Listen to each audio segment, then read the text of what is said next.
L'affaire John Benet Ramsey, l'un des meurtres les plus mystérieux de l'histoire criminelle américaine, demeure un sujet brûlant même près de 30 ans après la tragédie. Le corps d'une enfant de 6 ans retrouvé dans le sous-sol de sa maison familiale, une scène de crime perturbée et une enquête marquée par des erreurs fatales ont nourri des spéculations sans fin. Mais et si la vérité était plus proche qu'on ne le pense? Grâce au progrès scientifique, une réouverture de l'enquête pourrait bien offrir les réponses de tant attendues. Dans cette vidéo exclusive, nous plongeons dans les détails de cette affaire fascinante, explorons les nouvelles pistes et vous dévoilons les révélations récentes qui pourraient enfin lever le voile. Abonnez-vous à notre chaîne et ne manquez pas cette analyse approfondie. Le mystère de John Benet Ramsey n'a peut-être pas dit son dernier mot. L'énigme, John Benet Ramsey, une affaire qui a capté l'attention nationale. Le meurtre de John Benet Ramsey est l'un des mystères les plus médiatisés et les plus controversés de l'histoire criminelle américaine. Survenue dans la nuit du 25 au 26 décembre 1996, la jeune John Benet, âgée de 6 ans, a été retrouvée morte dans le sous-sol de la maison de ses parents, John et Patsy Ramsey, à Boulder, Colorado. L'affaire a immédiatement capté l'attention du public, des journalistes et des autorités, et ce qui a commencé comme une enquête sur un possible enlèvement s'est rapidement transformé en une affaire complexe de meurtre. Au centre de l'affaire se trouve une série de circonstances mystérieuses qui ont semé le doute et l'incertitude, non seulement chez les enquêteurs mais aussi auprès du grand public. Le corps de John Benet a été retrouvé dans une pièce fermée du sous-sol, couché sous une couverture, avec des signes de strangulation et des blessures à la tête. La scène de crime semblait être arrangée. Une preuve qui a suggéré que la victime avait été tuée sur place. Mais à partir de ce moment-là, l'enquête a été marquée par des erreurs fatales, des incohérences dans les témoignages et des décisions critiques qui ont entraîné la contamination de la scène de crime. Les premiers témoins de l'affaire, les policiers et même les membres de la famille, ont joué un rôle dans la détérioration de l'intégrité de la scène de crime. Les agents de la loi sont arrivés sur les lieux avec un retard important et au lieu de traiter l'incident comme une scène de crime, ils ont commencé à la considérer comme une simple affaire domestique. Des amis, des voisins et des membres de la famille sont arrivés et sont entrés dans la maison sans aucune mesure de précaution. En particulier, l'un des événements les plus controversés de l'affaire a eu lieu lorsque John Ramsey, le père de John Benet, a découvert le corps de sa fille dans le sous-sol. Après l'avoir trouvée, il a décidé de la porter à l'étage, ce qui a gâché des preuves cruciales telles que les fibres et les empreintes de doigts qui auraient pu aider à résoudre l'affaire. En touchant le corps, John Ramsey a accidentellement modifié la scène de crime, perturbant des éléments essentiels de l'enquête. Cela a conduit à la question qui reste sans réponse. Pourquoi les autorités n'ont-elles pas pris les précautions nécessaires pour préserver la scène de crime?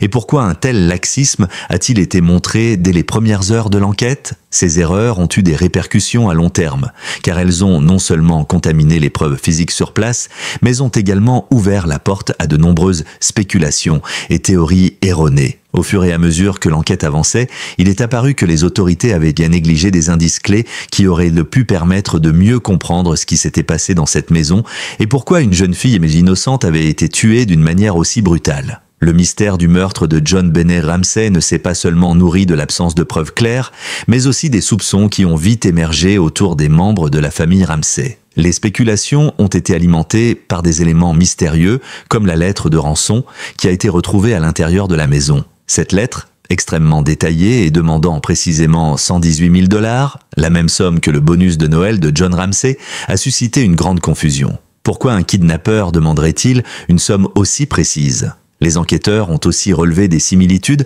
entre l'écriture de la lettre et celle de Patsy Ramsey, la mère de John Benet, ce qui a ouvert un autre champ de spéculation. Il est intéressant de noter que l'une des caractéristiques les plus marquantes de cette affaire est le rôle croissant de la technologie dans l'enquête. Alors que les enquêteurs des années 1990 ne disposaient pas des outils scientifiques modernes que nous avons aujourd'hui, de nombreuses nouvelles méthodes d'analyse d'ADN sont maintenant disponibles pour réexaminer des éléments cruciaux de l'enquête. L'ADN a révélé un profil inconnu, celui d'un homme, retrouvé sur les sous-vêtements de John Benet. Et cela a alimenté de nombreuses théories. Mais même avec les technologies de pointe dont nous disposons aujourd'hui, les questions persistent, notamment en raison des erreurs commises au début de l'enquête et des informations contradictoires qui circulent encore. L'impact médiatique de l'affaire a été démesuré. Des mois après la découverte du corps, le cas a fait les gros titres de nombreux tabloïds, émissions de télévision et reportages, alimentant les théories du complot et les spéculations sur les coupables. Ce phénomène médiatique a exacerbé les tensions au sein de la famille Ramsey, qui s'est retrouvée sous une pression intense d'autant plus que certains médias ont directement accusé les parents de John Benet. Cette couverture constante a joué un rôle majeur dans la popularisation de l'affaire, mais elle a aussi créé une atmosphère où la recherche de la vérité est devenue secondaire par rapport au spectacle que l'affaire offrait. En 2022, une nouvelle tentative a été faite pour résoudre cette affaire grâce à un documentaire de Netflix qui a attiré l'attention du public sur des preuves auparavant ignorées ou mal interprétées. Grâce aux progrès technologiques, des experts ont pu examiner des échantillons d'ADN collectés à l'époque du crime et espèrent que des progrès dans l'analyse ADN, comme l'utilisation de la généalogie forensique, pourront enfin permettre de résoudre cette affaire. Le documentaire présente des images d'archives et des interviews de spécialistes qui exposent les erreurs des premières investigations et plaident pour une réouverture de l'enquête, dans l'espoir qu'une réévaluation des preuves permettra de trouver la vérité. Aujourd'hui, presque 30 ans après la tragédie, la question qui reste sans réponse est celle du coupable. L'enquête sur le meurtre de John Benet Ramsey n'est pas seulement une affaire criminelle, elle est devenue un symbole de l'échec de la justice et de l'incapacité du système judiciaire à résoudre un crime dont les éléments sont à la fois infinis et inaccessibles. Pourtant, un espoir persiste. Les récentes avancées en matière d'ADN et de généalogie criminelle ont ravivé l'espoir que ce mystère pourra être résolu. Les témoins, les enquêteurs et même les responsables de la famille ont espéré une réponse depuis des décennies. Mais peut-être que la vérité reste cachée sous un océan de doutes et d'erreurs. La question de savoir si la justice pourra un jour triompher de ce silence est plus brûlante que jamais. Le ransom note, une énigme dans une énigme. Le mystère de la lettre de rançon, retrouvée dans la maison des Ramsey le jour après la découverte du corps de John Benet, demeure l'un des aspects les plus énigmatiques de l'affaire. En apparence, cette lettre semblait être la signature d'un kidnappeur, mais une analyse approfondie a rapidement mis en lumière des incohérences qui ont jeté un doute sur sa véritable nature. Bien que les enquêteurs aient initialement pensé qu'il s'agissait d'une tentative d'enlèvement suivie d'une demande de rançon, la lettre elle-même a suscité des interrogations bien plus vastes. La lettre, d'une longueur étonnante de 2 pages et demie, était rédigée à la main dans une écriture tremblante et désorganisée. Son contenu mélangeait menaces, absurdité et bravade dignes d'un thriller cinématographique. Ce qui a immédiatement frappé les enquêteurs, c'est que la somme demandée, 118 000 $, correspondait exactement au montant du bonus de Noël de John Ramsey, le père de John Benet. Cela semblait trop précis pour être une simple coïncidence. Si la somme de rançon était censée refléter une connaissance intime des finances de la famille, cela soulignait également un aspect plus inquiétant. Le kidnappeur était-il vraiment un intrus extérieur ou quelqu'un au sein de la maison? Le style de la lettre a également été un point de friction majeur dans l'enquête. Les lettres de rançon authentiques sont généralement courtes, directes, marquées par l'urgence et le stress et écrites dans un langage plus rudimentaire. Mais celle-ci détonnait par son ton théâtral, sa longueur excessive et ses formulations étonnamment élaborées. Des phrases comme « Nous sommes une petite faction étrangère » ou « Ne tentez pas de faire fonctionner votre cerveau » semblaient tout droit sortis d'un film policier, un cliché qui ne correspondait en rien à ce qu'un véritable criminel aurait écrit. Cela donnait l'impression que l'auteur de la lettre se faisait passer pour un criminel tout en tentant d'imiter le style d'un kidnappeur hollywoodien. Une autre particularité frappante était la transition des pronoms dans la lettre. Au début, l'auteur utilise « nous » et « notre », suggérant l'idée d'un groupe ou d'une faction. Mais à mesure que la lettre progresse, cette voix collective se transforme en une voix solitaire utilisant le pronom « je ». Cela introduit un doute fondamental sur la véracité de l'auteur. Pourquoi un groupe se présenterait-il au départ de cette manière avant de se rabattre sur une confession plus personnelle, plus intime, comme un aveu de culpabilité isolé? Une telle incohérence dans le style linguistique a été immédiatement repérée par des experts en psychologie du langage qui ont vu là un signe de manipulation ou de tentative d'illusion. L'étrangeté de la lettre ne s'est pas limitée à son contenu. Le matériel utilisé pour la rédiger, un bloc-notes et un stylo trouvé à l'intérieur de la maison, a également soulevé des questions. Pourquoi un kidnappeur, censé être sur le point d'emmener une enfant en otage, aurait-il utilisé du matériel qu'il avait sous la main dans la maison? De plus, le bloc-notes a été rangé soigneusement à sa place après la rédaction de la lettre et un brouillon de la lettre a même été retrouvé, laissant entrevoir que l'auteur avait pris le temps de préparer son message. Ce détail soulève une autre question. Un kidnappeur s'inquiéterait-il de la rédaction d'un brouillon dans un moment aussi critique? Pourquoi prendre le temps de réécrire une lettre si minutieusement alors que la situation demandait de l'urgence et de la discrétion? Une analyse plus approfondie de l'écriture elle-même a également révélé des similitudes frappantes avec celle de Patsy Ramsey, la mère de John Benet. Les experts en graphologie ont noté des caractéristiques communes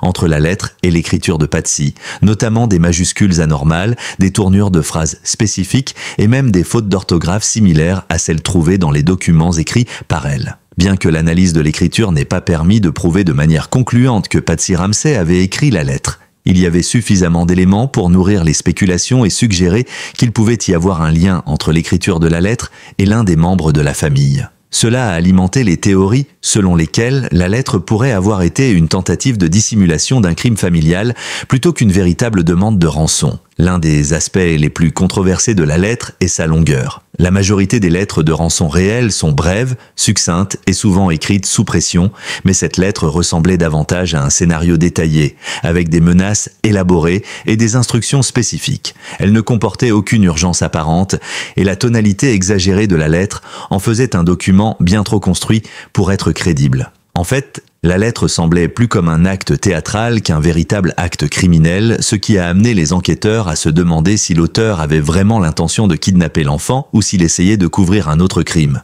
Peut-être un acte involontaire en transformant la situation en un drame extrême. Au fur et à mesure de l'enquête, la lettre de rançon est devenue le centre de nombreuses spéculations. Était-elle le fruit d'un kidnappeur extérieur qui connaissait bien la famille, ou bien était-elle l'œuvre d'une personne à l'intérieur de la maison cherchant à dissimuler un crime familial? Ces questions sont restées sans réponse pendant des années, alimentant les débats autour de l'affaire. Plusieurs théories ont été avancées pour expliquer la lettre et son étrange contenu. Certains ont suggéré qu'elle avait été rédigée pour détourner les soupçons des véritables coupables en créant une histoire de kidnapping élaborée. D'autres ont émis l'hypothèse qu'il s'agissait d'une tentative de manipulation psychologique visant à impliquer un extérieur, tout en cachant un acte interne qui aurait pu mal tourner. Le mystère reste entier, mais ce qui est indéniable, c'est que la lettre a joué un rôle central dans la façon dont l'affaire a évolué. Finalement, la lettre de rançon est devenue plus qu'un simple indice dans cette affaire. Elle est devenue le symbole d'une enquête qui, dès ses premières heures, a été marquée par l'incertitude, l'erreur et la confusion. Alors que l'on tente encore de comprendre qui a réellement écrit la lettre et dans quel but, il est clair que ce document reste l'un des éléments les plus décisifs et les plus déroutants de l'affaire John Benet Ramsey. Que la lettre ait été rédigée pour couvrir un crime familial ou pour impliquer un intrus, elle reste un élément clé dans ce puzzle complexe, un puzzle qui n'a toujours pas trouvé de pièces manquantes pour compléter l'image du crime. Une scène de crime contaminée, l'histoire d'un gâchis judiciaire. Le matin du 26 décembre 1996, les autorités ont été confrontées à une scène de crime déjà compromise par une série de décisions maladroites et des erreurs d'appréciation qui ont marqué le début de l'enquête. Tout a commencé lorsque la police de Boulder est arrivée sur les lieux, pensant qu'il s'agissait d'un enlèvement. Aucune entrée forcée n'était visible, il n'y avait aucun signe de lutte et John Benet était porté disparu. Ce qui a incité les autorités à traiter cette affaire comme une crise domestique et non comme un crime en cours. Il s'agissait d'une terrible erreur de jugement, car la première heure, suivant la découverte d'un crime, est cruciale pour récolter des indices, des empreintes, des traces ADN et préserver l'intégrité de la scène. Mais, au lieu de cela, la maison a été envahie par des amis, des voisins et des membres de la famille, chacun se permettant de se promener dans les différentes pièces sans aucune précaution particulière. Cette intrusion a fait perdre une partie essentielle de la précieuse fenêtre de temps pendant laquelle l'intégrité de la scène de crime aurait dû être protégée. Le plus tragique de cette série d'erreurs a eu lieu plus tard dans la journée, lorsque John Ramsey, le père de John Benet, a commencé une nouvelle recherche dans la maison. Conformément au conseil des enquêteurs, il a décidé de vérifier à nouveau le sous-sol de la maison qui avait été initialement ignoré. C'est là, dans une pièce rarement utilisée, qu'il a fait la découverte macabre. Le corps sans vie de sa fille. Mais la manière dont John a réagi à cette découverte serait l'un des éléments les plus controversés de l'affaire. En effet, en touchant le corps et en le portant à l'étage, il a sans le savoir détruit des preuves cruciales. En retirant la couverture qui recouvrait le visage de John Benet et en l'apportant à sa mère, John a modifié la scène de crime. Des empreintes de doigts, des fibres, des traces de sang ont toutes été compromises à cause de cette action précipitée. Ce geste, bien que motivé par la panique et la douleur, a détruit toute la valeur probante de l'endroit où le corps avait été trouvé. Les enquêteurs, qui étaient arrivés plus tard sur les lieux, ont tenté de prendre des mesures, mais le mal était déjà fait. Ce qui était censé être une scène de crime intacte, une scène où chaque détail comptait, est devenu une scène dévastée. Le corps de John Benet, une fois déplacé, a interrompu la chaîne de préservation des preuves et a créé une situation où toute analyse scientifique de la scène était irrémédiablement compromise. L'action de John Ramsey a ainsi jeté une ombre sur toute l'enquête et a exacerbé les problèmes auxquels étaient de confronter les enquêteurs. Cette contamination de la scène de crime n'a pas été le seul obstacle rencontré par les autorités. Dès les premières heures, il y a eu un mélange de confusion et de mauvaise gestion qui a entravé le bon déroulement de l'enquête. En fait, une série d'erreurs procédurales, combinée à des prises de décision hâtives et mal informées, a conduit à une situation où des indices importants ont été négligés, ou pire encore, perdus. La première étape d'une enquête criminelle est cruciale. Il faut isoler et préserver les preuves, surtout celles qui peuvent être facilement altérées, comme les traces de sang, les empreintes, les fibres et tout indice ADN. Or, ces actions primordiales ont été ignorées, ce qui a rendu l'enquête plus complexe et a alimenté les théories du complot et la spéculation médiatique. Un autre aspect qui a renforcé l'idée d'une scène de crime mal gérée a été la confusion qui régnait au sein de la police locale. En raison du manque de formation et de l'inefficacité des premiers intervenants, il y a eu un manque de clarté sur la façon de gérer une scène de crime aussi délicate. Le rôle d'une première équipe d'investigation est d'assurer la sécurité de la scène, de collecter des preuves de manière professionnelle et de s'assurer que rien ne soit altéré. Cependant, dans le cas de John Benet Ramsey, cette tâche a été négligée. Les amis, les voisins et les membres de la famille ont envahi la maison à leur gré, allant même jusqu'à déplacer des objets dans la maison, et ce, sans aucune précaution. Cette série d'actions a fait en sorte que les premiers moments cruciaux de l'enquête aient été définitivement compromis. Les erreurs qui ont entaché l'enquête sur le meurtre de John Benet n'ont pas seulement été une question de procédure, elles ont également laissé la place à des interprétations erronées et des accusations sans fondement. Alors que l'enquête avançait, le manque de preuves solides et le chaos créé par l'approche mal avisée des premiers enquêteurs ont permis à des théories farfelues de prendre racine. L'une des plus notoires était celle selon laquelle la famille Ramsey, et en particulier la mère, Patsy, aurait été impliquée dans la mort de John Benet. Cette théorie a été alimentée par des éléments comme la lettre de rançon, les incohérences dans les comportements de la famille et la nature étrange de l'incident. Cependant, ces théories n'ont jamais été prouvées et ont été largement discréditées à mesure que l'enquête progressait. La contamination de la scène de crime est donc l'un des aspects les plus tragiques de cette affaire. Non seulement elle a compliqué l'enquête, mais elle a également jeté un doute sur toute la procédure judiciaire qui a suivi. Dès le départ, la scène de crime avait été mal gérée, ce qui a permis à de nombreuses pistes et preuves potentielles d'être effacées avant qu'elles ne puissent être analysées. Le résultat fut une enquête qui n'a pas seulement été retardée, mais qui a également laissé de nombreuses questions sans réponse. Et à ce jour, la vérité sur ce qui s'est réellement passé dans la maison des Ramsey demeure un mystère. En dépit de ces erreurs initiales, les enquêteurs ont continué à chercher des indices. Mais la route était semée d'embûches. L'affaire John Benet Ramsey a capté l'attention de millions de personnes, suscitant des débats passionnés sur les réseaux sociaux et dans les médias. Chaque nouvel indice, chaque nouvelle information a alimenté l'espoir qu'un jour, la vérité serait révélée. Mais à mesure que les années ont passé, l'affaire s'est enlisée dans un marasme d'incertitudes, de théories concurrentes et de questions sans réponse. Aujourd'hui encore, près de 30 ans après le meurtre, le mystère de la mort de John Benet Ramsey reste l'un des plus grands dilemmes criminels de l'histoire des États-Unis. Les théories concurrentes, RDI ou IDI. L'affaire John Benet Ramsey n'est pas seulement un crime non résolu, c'est aussi un véritable champ de bataille intellectuelle, où deux théories opposées s'affrontent depuis des décennies. La théorie RDI, Ramsey did it, soit les Ramsey l'ont fait, et la théorie IDI, Intruder did it, soit un intrus l'a fait. Ces deux hypothèses, qui se sont formées dès les premiers jours de l'enquête, ont divisé les enquêteurs, les médias et le grand public, et chacune repose sur des éléments clés de l'affaire. Le défi réside dans le fait qu'aucune des deux théories ne peut être confirmée de manière concluante par les preuves disponibles, ce qui alimente une confusion encore plus grande. Cette division a envenimé le débat pendant plus de 20 ans et chaque nouvelle révélation ne fait qu'ajouter de l'huile sur le feu. La théorie RDI repose sur l'idée que l'assassin de John Benet faisait partie de la famille, probablement l'un des parents, John ou Patsy Ramsey ou leur fils, Burke. Ceux qui soutiennent cette théorie affirment que le meurtre pourrait être un accident tragique, une dispute entre membres de la famille ayant dégénéré. Le principe fondamental de cette théorie est que la scène de crime elle-même, avec la lettre de rançon, la position du corps et la manipulation des preuves, indique une tentative de dissimulation d'un crime familial. Selon ses partisans, il est fort probable que John Benet ait été victime d'une sorte d'accident, peut-être dans le cadre d'un conflit familial, puis que ses parents aient tenté de couvrir l'incident pour protéger leur famille.